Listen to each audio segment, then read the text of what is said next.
શું તમે મહોણી મેલડી માના ઇતિહાસ વિશે જાણો છો? કેવી રીતે ઘરે ઘરે પૂજાણા માં મહોણી મેલડીમાં? વડોદરા જિલ્લામાં આવેલું અનગઢ ગામ વડોદરાથી 15 કિલોમીટર અને અમદાવાદથી આશરે 100 કિલોમીટરના અંતરે મહીસાગર નદીને કિનારે આવેલું છે. અનગઢના નયન રમ્ય અને કુદરતી સૌંદર્યથી ભરપૂર એવા મહીસાગર નદીને કિનારે આવેલા મોહણી માતાજીના મંદિરમાં કળિયુગની દેવી માં મેલડી હાજરા હજુર બેઠા છે અને ખડકવાળીના નામે પણ ઓળખાય છે. મહીસાગર નદીની અંદર પાણીમાં માતાજીની નાનકડી ડેરી છે. અહીંયા માતાજી સાથિયા ખડક ઉપર બિરાજમાન છે, જ્યાં શ્રદ્ધાળુઓ નાવમાં બેસીને દર્શન કરવા જાય છે. ગામ લોકોના કહેવા પ્રમાણે આ માતાજીનું મૂળ સ્થાનક છે. નદીને કિનારે અડીને પણ માતાજીનું એક નાનું મંદિર આવેલું છે. ત્યાં પણ ભાવિ ભક્તો માતાજીના દર્શન કરે છે અને કિનારા ઉપર ઉપરવાસમાં એક મોટું મંદિર બનાવેલું છે, જેને આશરે 25 વર્ષ થયા, જ્યાં ભાવિ ભક્તો સીડી ચડીને માના દર્શન કરવા જાય છે. તો આવો જાણીએ મહોણી મેલડીના રોચક ઇતિહાસ વિશે. એક કહાની અનુસાર અનગઢ મોહણી માતાના ઇતિહાસની વાત કરીએ તો આજથી 400 થી 500 વર્ષ પહેલાની રજવાડાના સમયની આ વાત છે. એ સમયમાં અનગઢ ગામ ગોહિલ કુળના રાજપૂતોનું રજવાડું કહેવાતું હતું.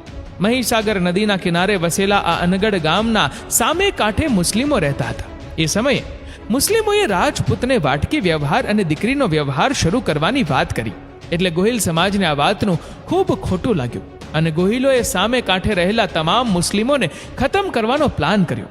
પછી સામે કાંઠે રહેતા મુસ્લિમ ભાઈઓને આમંત્રણ આપ્યું અને તેમને આ કાંઠે લાવવા માટે ગોહિલોએ એમના માણસોને નાવ લઈને મોકલ્યા. મુસ્લિમ ભાઈઓને નાવમાં બેસાડીને નાવિકો મહીસાગર નદીમાં અધ વચ્ચે પહોંચ્યા અને પછી આ કાંઠેથી બીજા ગોહિલો નાવ લઈને ગયા અને બધાએ મુસ્લિમોને ઘેરી વળ્યા. ગોહિલોએ તલવારના ઘા ઝીકીને બધા જ મુસ્લિમોને ખતમ કરી દીધા. છેલ્લે એક નાવમાં મુસ્લિમની નાનકડી બાળકી હતી, એને પણ ગુસ્સે ભરેલા ગોહિલે ઘા ઝીક્યા. ત્યાં તો દીકરી ત્યાં જ ફૂલનો ઢગલો થઈ ગઈ. આ મુસ્લિમ બાળકીને મોતને ઘાટ ઉતાર્યા બાદ એનો મૃતદેહ તરતો તરતો આ સાથિયા ખડક પર આવ્યો અને ત્યાં જ સતી થઈ ગઈ.